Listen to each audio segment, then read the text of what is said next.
जी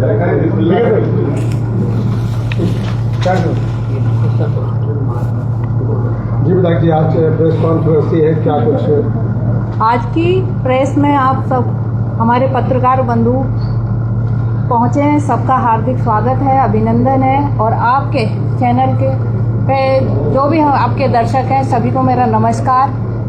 आज की प्रेस का मोटिव है कि जिस तरीके से भाजपा झूठ का प्रोपेगेंडा चला रही है और झूठ फैला रही है कि कांग्रेस और अन्य दलों ने लोकसभा में जो महिला आरक्षित बिल पास करने की बात कर रहे थे और गिराने का काम जो अन्य दलों ने किया है वो झूठ है, क्योंकि ये महिला आरक्षित बिल सन 2023 में पहले ही पारित हो चुका है।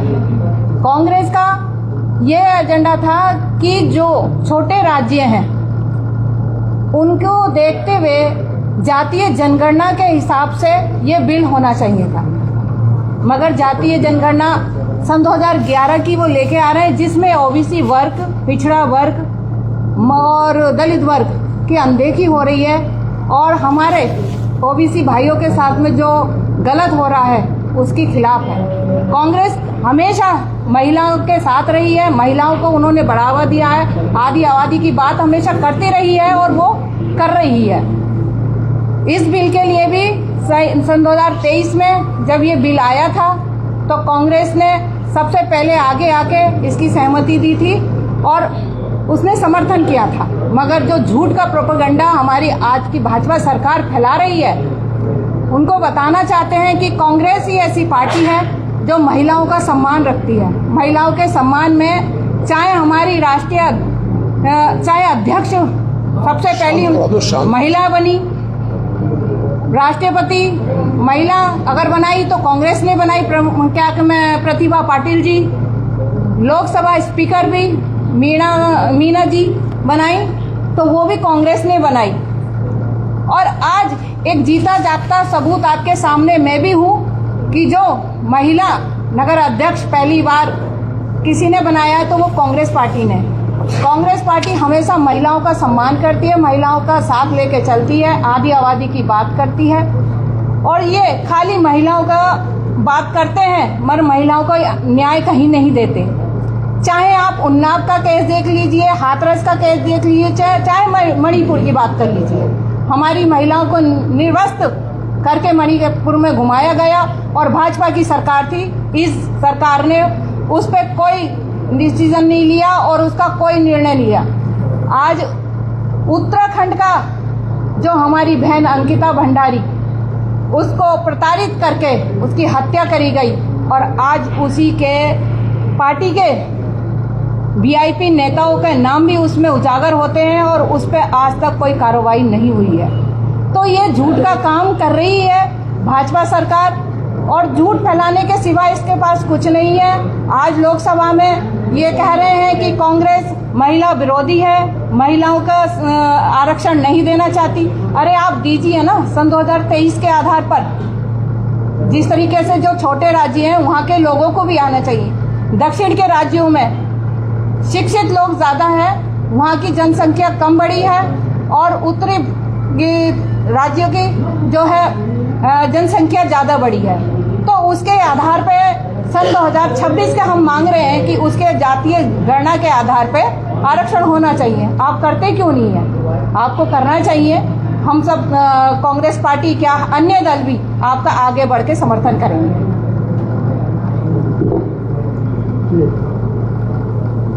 भारत माता की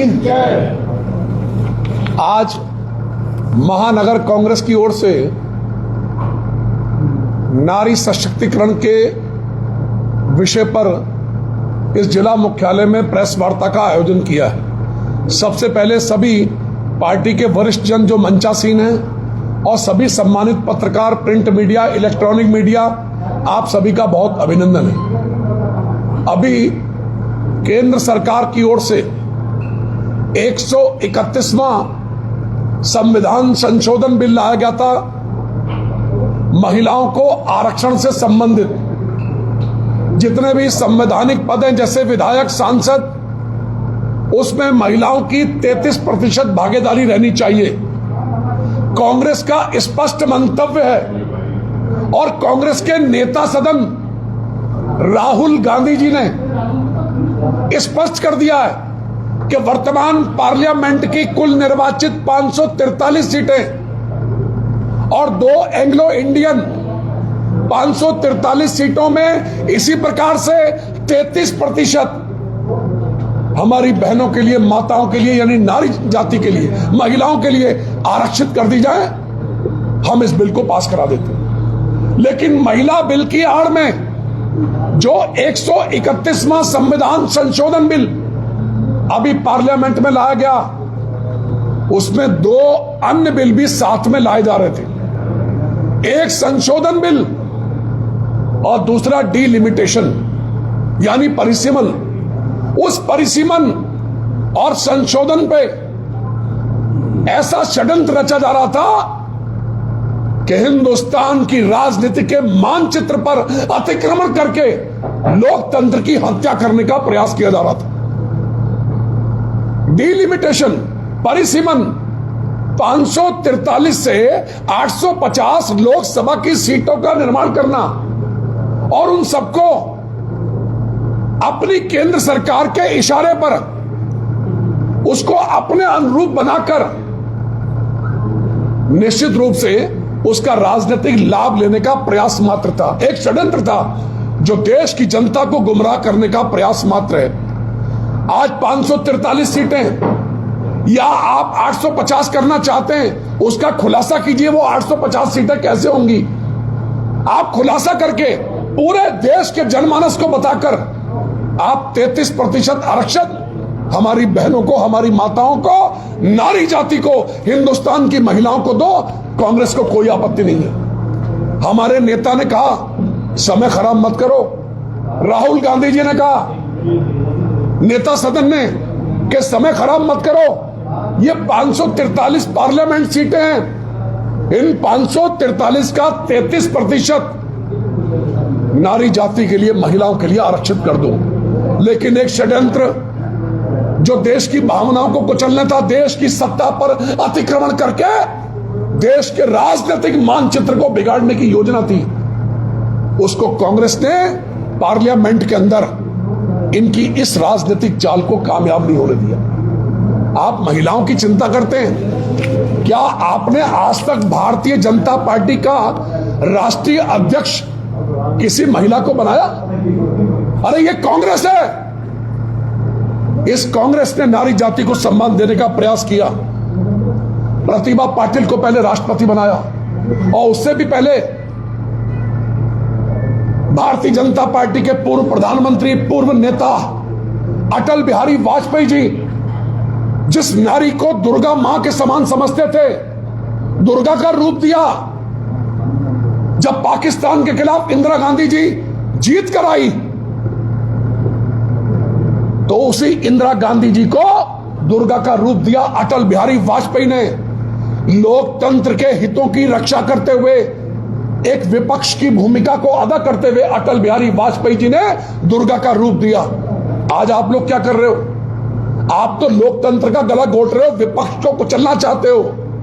अपनी संख्या बल के दम पर हर कानून को आप पास कराना चाहते हो, लेकिन ज्यादा दिनों तक आपकी चालें चलेंगे नहीं। समूचा विपक्ष समझ गया कि महिला बिल का 131वां संविधान संशोधन और उसकी आड़ में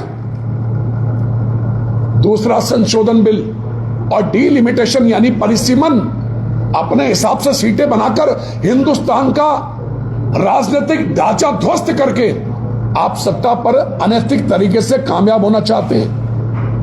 आप वो दौर याद करो अटल बिहारी वाजपेयी जी का, जिन्होंने इंदिरा गांधी जिसको प्रधानमंत्री बनाया, एक नारी को, महिला को कांग्रेस ने बनाया। कांग्रेस ने मीरा कुमार जी को, एक नारी को, दलित समाज की थी हमारी बहन, उसको लोकसभा का स्पीकर बनाया, अध्यक्ष बनाया। राष्ट्रीय अध्यक्ष आज तक भारतीय जनता पार्टी का कोई महिला नहीं बन पाई। महिलाओं के हितों की अनदेखी कोई करता है तो वही लोग जो आरोप लगा रहे हैं, जो राजनीतिक चालें चल रहे हैं। सोनिया गांधी जी को राष्ट्रीय अध्यक्ष बनाया, सरोजनी नायडू जी को राष्ट्रीय अध्यक्ष बनाया, नेली सेन गुप्ता जी को राष्ट्रीय अध्यक्ष बनाया, बेनी एसेंट को राष्ट्रीय अध्यक्ष बनाया, बेनी बेसेंट को। लेकिन बीजेपी ने कभी भी राष्ट्रीय अध्यक्ष किसी महिला को नहीं बनाया। अरे नारी की चिंता कर रहे हो, इसकी आड़ में पूरे देश को गुमराह कर रहे हो। एपेस्टिन फाइल में जो दागी भाजपा के नेता हैं, वो किस मुंह से नारी सशक्तिकरण की बात कर रहे हैं? वो लोग जिन्होंने नारियों का शोषण किया हो। अरे ऐसा राजनीतिक दल कभी स्वच्छ मन से नारी के हित की बात नहीं कर सकता। आप लाइए पार्लियामेंट में विशेष सत्र बुलाइए, इन्हीं 543 लोकसभा सीटों की जो मौजूदा सीटें हैं, इसमें पूरा विपक्ष आपको समर्थन देगा, बिना किसी राग द्वेष के, बिना किसी षड्यंत्र के, बिना किसी चाल के। आप 543 में 33% हमारी बहनों के लिए आरक्षित करो। कांग्रेस आपके साथ खड़ी है। देश में देशभक्ति का अनूठा उदाहरण प्रस्तुत करेंगे। पक्ष और विपक्ष दोनों मिलकर इस बिल को पास करेंगे। लेकिन जो डीलिमिटेशन और उसमें भी संशोधन, 31वां संविधान संशोधन, उसकी आड़ में सम्मान दिया। आपने किसी भी प्लेटफॉर्म पर महिला को सम्मान नहीं दिया। आपके लोगों ने क्या किया? मणिपुर में जहां जंगल राज कायम हो गया, मणिपुर में 2 समुदाय की लड़ाई, यह देश का पहला राज्य है जिसमें महिलाओं को नग्न करके, पूर्ण रूप से नग्न करके उसका रोड शो कराया। अरे शर्म आनी चाहिए।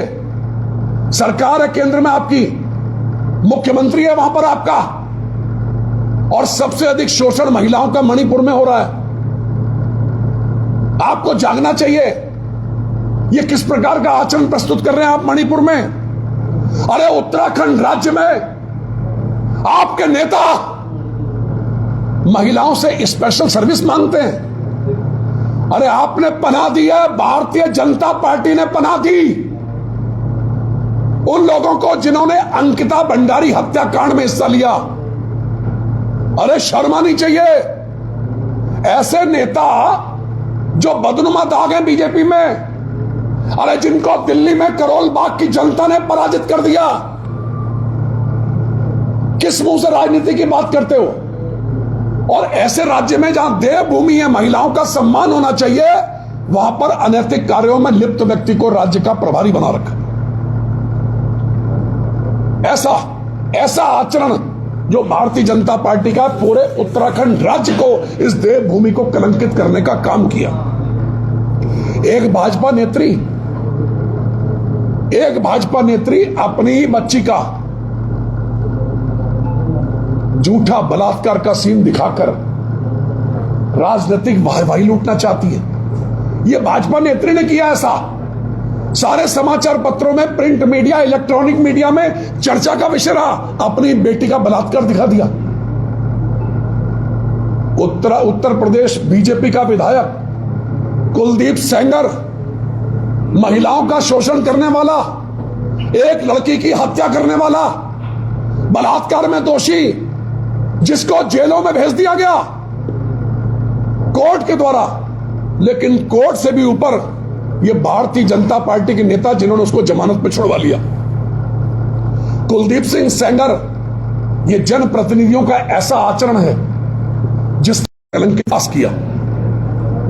महिला पहलवान, अरे जो स्वर्ण पदक जीत के लाई महिला पहलवान, हिंदुस्तान का नाम रोशन किया पूरे संसार के अंदर, जिन्होंने नारी जाति का सम्मान करते हुए गोल्ड मेडल लेके आई, उनका शोषण किसने किया? भारतीय जनता पार्टी के नेताओं ने। गुजरात में बिल्किस बानो के साथ बलात्कार हुआ और उसको रिहा कर दिया। बलात्कारियों को रिहा कर दिया गया। इतना चर्चित पूरे विश्व में छा रहा बिल्किस बानो का प्रकरण। सैकड़ों महिलाओं का शोषण करने वाला प्रज्वल रमन्ना, जिसका जो सबसे बड़ा दागी था महिलाओं के नाम पर, प्रज्वल रमन्ना, उस प्रज्वल रमन्ना के साथ प्रधानमंत्री नरेंद्र मोदी जी रैली करते हैं, रैली को साझा करते हैं। ये क्या चरित्र है? अरे जिस व्यक्ति ने आज तक महिलाओं का शोषण किया, नारी को कलंकित करने का प्रयास किया, देश के सर्वोच्च पद पर बैठे हुए उनके साथ रैली कर रहे। सरकार का रवैया हाथी के दांत और खाने के और, इस प्रकार का रवैया है। राजनीतिक मानचित्र के साथ साथ महिला आरक्षण अधिनियम, इसको जो 2023 का है, इसको राज्यसभा लोकसभा में लाइए, जो सिर्फ 543 सीटें हैं, जिसमें कोई संशोधन नहीं, कोई डिलिमिटेशन नहीं। आप इस बिल को लाइए। हम अपने नेता की ओर से वचन दे रहे हैं, हम आपके बिल को पार्लियामेंट में पास कराएंगे। आदरणीय राहुल गांधी जी का सारे समाचार पत्रों में स्टेटमेंट है, कांग्रेस इसमें समर्थन देगी। लेकिन जो भविष्य में आप करने वाले 543 से 850 सीटें करने वाले, और अपने घर बैठकर अपने राजनीतिक पंडितों के साथ मिलकर तथाकथित तरीके से आप सारे संविधान की धज्जियां उड़ाते हुए, वो संविधान जो बाबा साहब भीमराव अंबेडकर जी के द्वारा रचित संविधान, अनेक देशों की उस कालखंड में यात्रा करने के बाद बाबा साहब ने संविधान की रचना की, जिस संविधान के दायरे में सारे विधायक, सारी सरकारें, मुख्यमंत्री, राज्यपाल, विधायक और सांसद, राज्यसभा सांसद, विधान परिषद सदस्य, सब लोग शपथ लेते हैं। पूरे देश का ढांचा जिस संविधान के अंतर्गत चलता, बाबा साहब के द्वारा रचित, उस संविधान की आप धज्जियां उड़ा रहे हैं। संशोधन और डिलिमिटेशन यानी परिसीमन, इन दो की आड़ में हिंदुस्तान का राजनीतिक मानचित्र परिवर्तित करके एक षड्यंत्र के तहत हिंदुस्तान की सत्ता पर काबिज होना चाहते हैं, जिसको मजबूत कांग्रेस ने पुरजोर तरीके से पार्लियामेंट में उस बिल को पास नहीं होने दिया। महिलाओं का विरोधी नहीं है कांग्रेस। आज भी बिल लाइए आप। कांग्रेस के नेता ने स्पष्ट कह दिया, राहुल गांधी जी ने, इस बिल को हम पास कराएंगे। महिला की लड़ाओ बिल, ये संशोधन और डिलिमिटेशन, इसको दरकिनार कर दो, और उसका जो खाका है, अब 543 की जगह जो 850 पार्लियामेंट के सदस्य आप करने वाले पूरे देश में, उसका खाका प्रस्तुत कीजिए। जो उसमें बेईमानी की गुंजाइश है, उस पर आपत्ति लीजिए विपक्ष की, और उसको ठीक करके लाइए, जिसमें परिसीमन और संशोधन के नाम पर बेईमानी की गुंजाइश ना हो। थोड़ा सा तो क्या माने कि बीजेपी ने महिलाओं को अपमानित किया, क्योंकि एक दिन पूर्व भी महिलाओं के द्वारा बाइक रैली निकाली गई थी, यानी कि बिल पास होने से पहले ही ये आदेश जारी कर दिए गए थे कि हर स्टेट के अंदर, हर विधानसभा के अंदर महिलाओं द्वारा बाइक रैली निकाली जाए। नहीं, महिलाएं बाइक रैली निकालें, लेकिन बिल पास होने से पहले आखिरकार खुशी मनाने की नहीं, ये तो एक षड्यंत्र है। ये कांग्रेस को, विपक्ष को गुमराह करके, कांग्रेस को और विपक्ष को बदनाम करने के उद्देश्य से इस प्रकार की ओछी हरकत है। अरे जो राजकुमार ठुकराल आपके सामने कह रहे हैं, निश्चित रूप से राहुल गांधी जी आज की 543 सीटों में 2023 का बिल आप प्रस्तुत कीजिए पार्लियामेंट में, हमारे सांसद आपको सहयोग करेंगे और आपका बिल पास कराएंगे। इन सांसदों में 543 में आप 33% हमारी बहनों के लिए, मां के लिए, नारी जाति के लिए, देश की महिलाओं के लिए आरक्षण की व्यवस्था करें। हमारी पार्टी और समूचा विपक्ष इस बिल को पास कराएगा। जी, इतनी बार इससे पहले, ये पहली बार परिसीमन हो रहा है, इससे पहले सीटें बढ़ी हैं, कितनी बार अब जब से आजादी मिली है, कितनी बार सीटें बढ़ चुकी हैं? नहीं, ये तो राजनीतिक परिदृश्य की बात है। हम लोग कह रहे हैं आज हमारी अवस्था कुछ करने की।